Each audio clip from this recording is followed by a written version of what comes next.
Hello प्यारे बच्चों, Lakshman classes में आपका स्वागत है। हम लोग पढ़ रहे हैं के विज्ञान। चैप्टर का नाम है धातु और अधातु।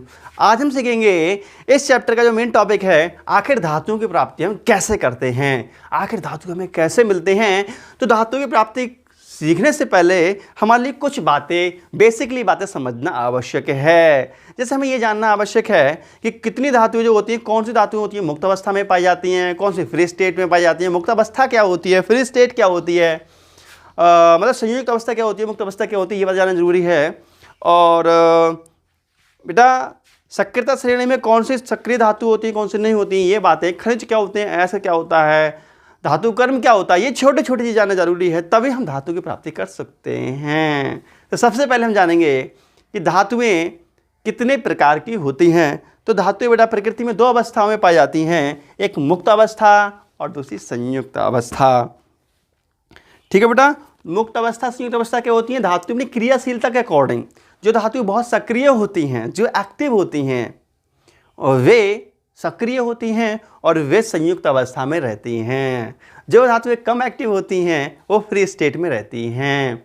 ठीक है, बात समझ में आ रही है तो लिखने में कहा जा रही है। सुनो, देखो बेटा, जैसे मैं आपको बता दूं, पीरियोडिक टेबल अपने इलेक्ट्रोकेमिकल सीरीज तो पढ़ी है ना, सक्रियता श्रेणी देख लो बेटा, सक्रियता श्रेणी देख लो, नहीं देखी तो फिर देख लो।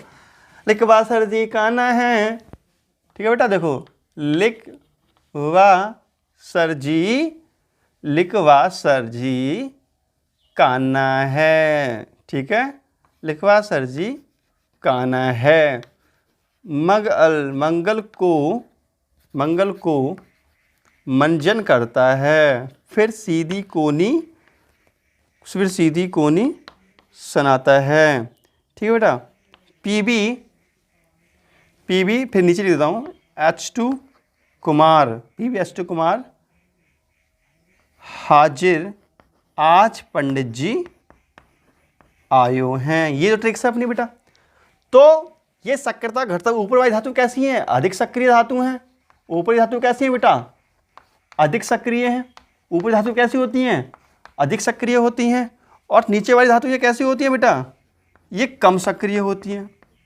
ये कैसी होती है बेटा, ये कम सक्रिय होती हैं। और जो मध्य की धातु होती हैं बेटा, वो हम मध्य सक्रिय कह सकते हैं उनके लिए। ठीक है, सक्रियता श्रेणी भी 3 भागों में होती है, अधिक सक्रिय, कम सक्रिय और मध्य की सक्रिय। ठीक है ना। तो जो धातुएं अधिक सक्रिय होती हैं बेटा, वो संयुक्त अवस्था में पाई जाती हैं, वो फ्री नहीं होती।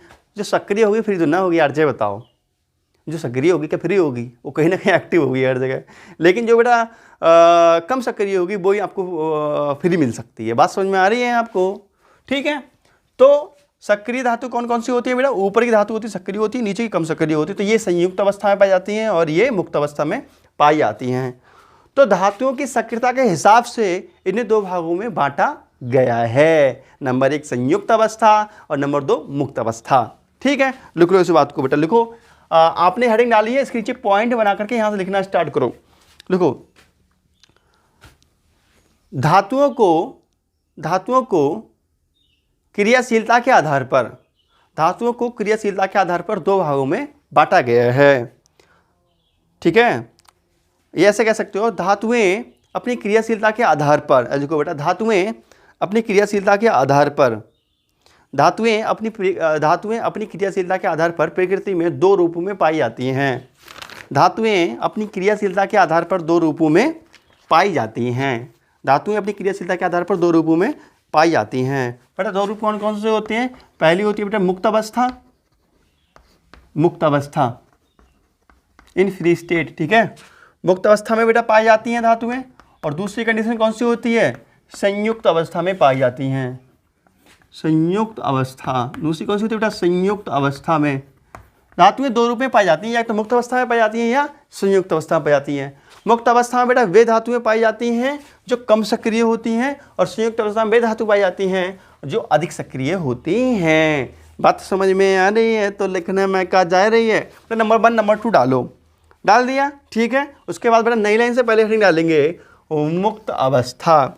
नई लाइन से पहले हेडिंग डालो बेटा मुक्त अवस्था। डाल दिया हेडिंग, मुक्त अवस्था हेडिंग डाल दिया बेटा आपने, डालो फटाफट। देखो बेटा, जिन धातुओं की क्रियाशीलता कम होती है, देखो जिन धातुओं की क्रियाशीलता कम होती है वे मुक्त अवस्था में पाई जाती हैं। जिन धातुओं की क्रियाशीलता कम होती है वे प्रकृति में मुक्त अवस्था में पाई जाती हैं। जिन धातुओं की क्रियाशीलता कम होती है वो प्रकृति में मुक्त अवस्था में पाई जाती हैं। जैसे जैसे जैसे जैसे बेटा देखो गोल्ड, ठीक है बेटा, जैसे बेटा सोना हो गया अपना, प्रतीक क्या होता है इसका AU, ठीक है बेटा। देखो गोल्ड हो गया, सोना, चांदी, प्लेटिनम, ठीक है, सोना, चांदी, ठीक है, और प्लेटिनम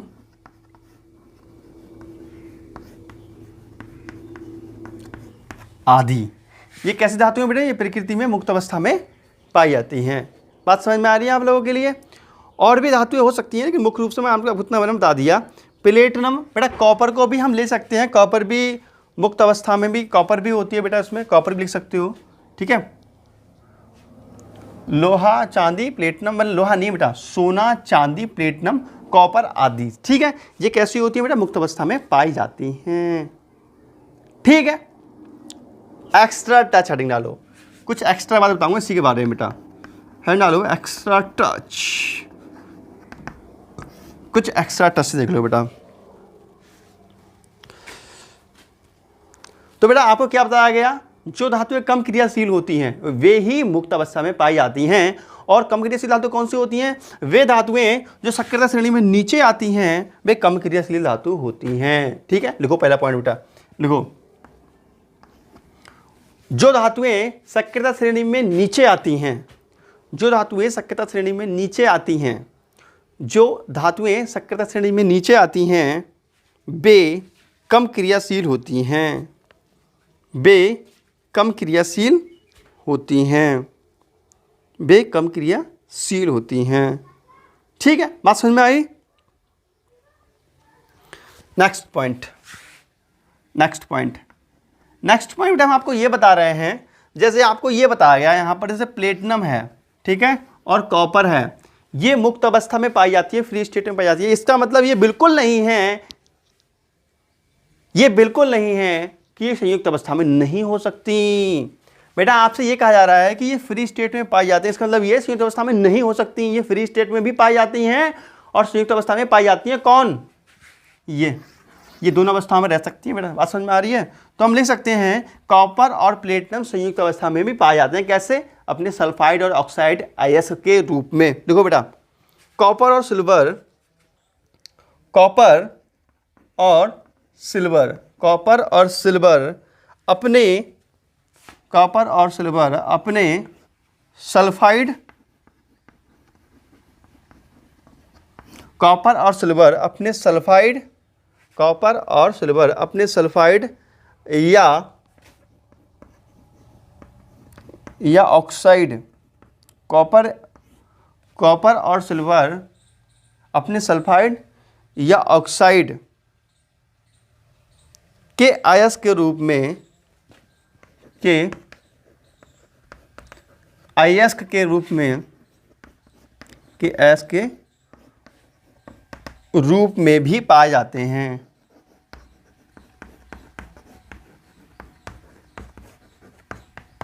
बात समझ में आई बेटा आप लोगों के लिए? जो यहां पर कॉपर और Ag हैं, ये अपने सल्फाइड या ऑक्साइड के रूप में अर्थात अयस्क के रूप में भी पाए जाते हैं, अर्थात संयुक्त अवस्था में भी ये मिल सकते हैं। बात समझ में आ रही है? तो लिखने में कहा जा रही है बेटा अयस्क क्या होता है ये आपको बताया जाएगा इसी लेक्चर में आगे, ठीक है। अयस्क क्या होता है आपको बताएंगे, चिंता ना करें, ठीक है। ये बात क्लियर हो गई आप लोगों के लिए। अब बेटा बात करेंगे संयुक्त अवस्था की, कि संयुक्त अवस्था क्या होती है। संयुक्त का मतलब होता है बेटा अकेले ना रहना, किसी न किसी के साथ ऐड होकर के रहना, वो संयुक्त अवस्था होती है। तो सेकंड हेडिंग डालेंगे एक लाइन छोड़ करके, संयुक्त अवस्था। क्या हेडिंग डालेंगे बेटा? संयुक्त अवस्था। क्या हेडिंग डालेंगे बेटा? संयुक्त अवस्था। नंबर 2 है अपना संयुक्त अवस्था।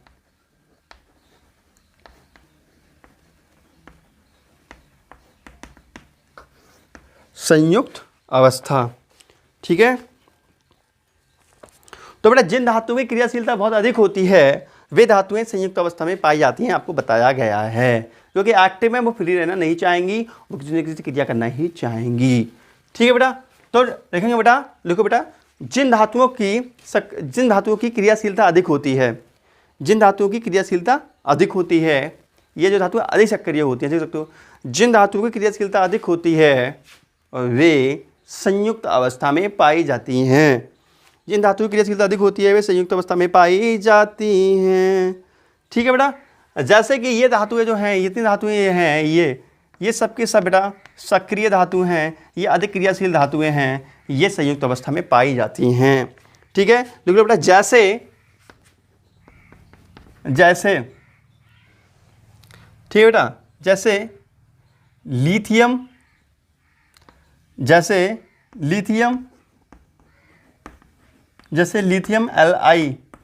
जैसे लिथियम पोटेशियम। ठीक है बेटा, अच्छा इसमें एक रह गया बेटा, लिकवासर, लिक का क्या रह गया बेटा, लिकवासर। ठीक है, पोटेशियम लिकवासर, पोटेशियम का मतलब के, बेरियम का मतलब Ba, बेरियम। ठीक है, बेरियम, स्ट्रॉन्सियम,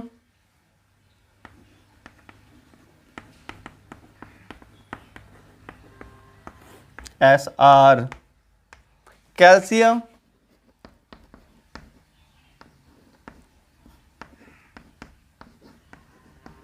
मतलब Ca, सोडियम, मैग्नीशियम, एल्युमिनियम आदि।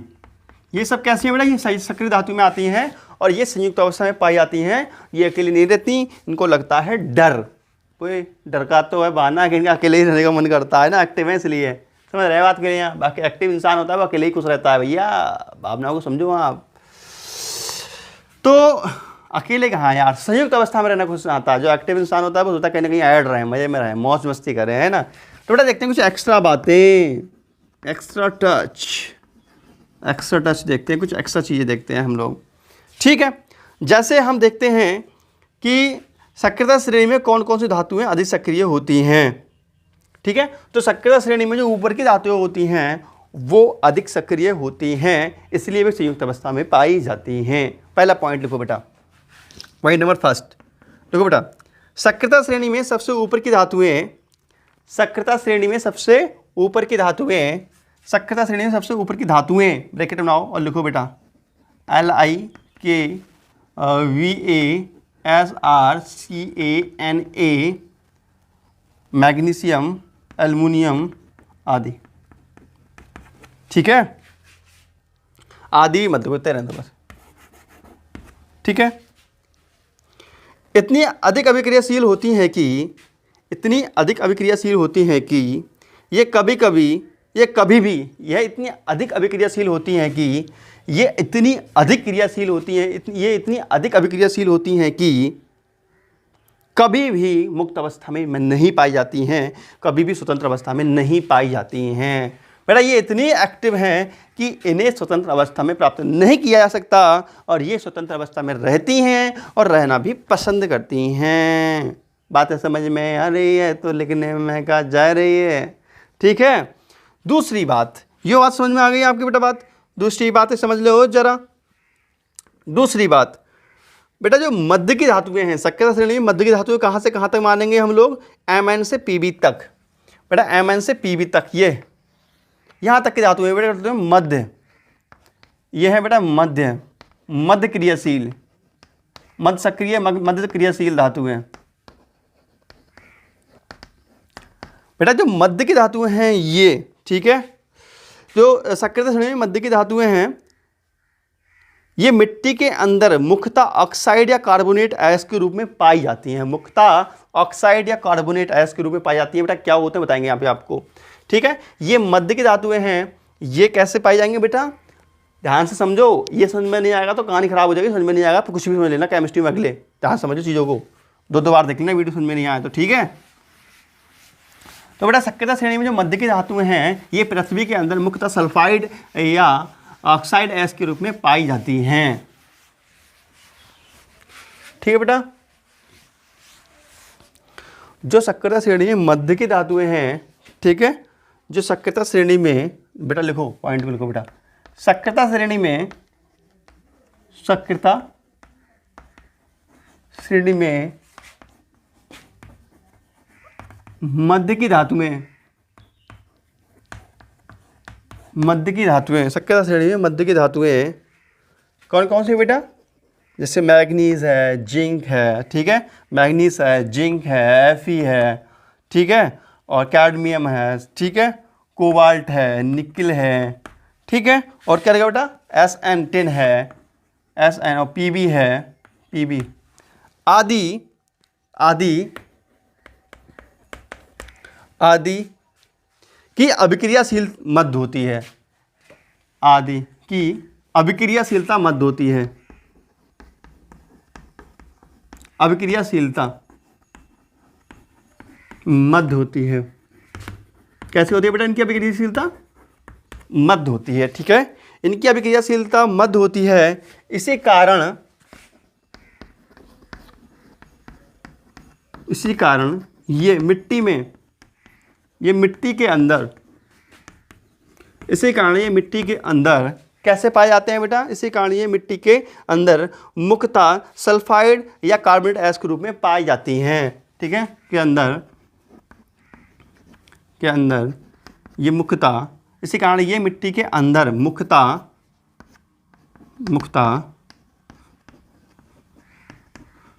सल्फाइड या कार्बोनेट अयस्क के रूप में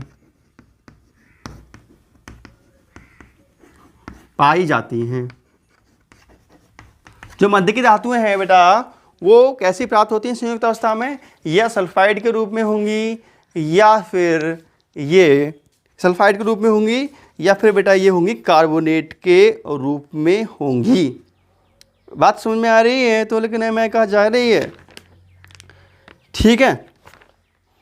अब बेटा खनिज क्या होता है, अयस्क क्या होता है, ये बात और जानो। जब आप खनिज और अयस्क को अच्छे से जान जाओगे तब आप जान पाओगे कि आखिर धातु कर्म क्या होता है, या धातुएं हम कैसे प्राप्त कर सकते हैं। बेटा खनिज और अयस्क क्या होता है ये जानोगे तभी आपको धातुएं कैसे प्राप्त करते हैं ये बात समझ में आएगी। बड़ा टॉपिक है तो समय तो लगेगा, ठीक है। अब तुम्हें बताओ बेटा खनिज क्या होते हैं, अयस्क क्या होता है, ये बता दूं इसी वीडियो में या अगली वीडियो में आपके लिए बताऊंगा मैं आपके लिए, ठीक है। चलो तो फिर ऐसा है, इसको नेक्स्ट वीडियो में देखते हैं, वरना तुम लोग हो जाओगे बोर, ठीक है। तो मिलते हैं नेक्स्ट वीडियो में, तब तक नमस्कार, जय हिंद, वंदे मातरम, बाय बाय बेटा।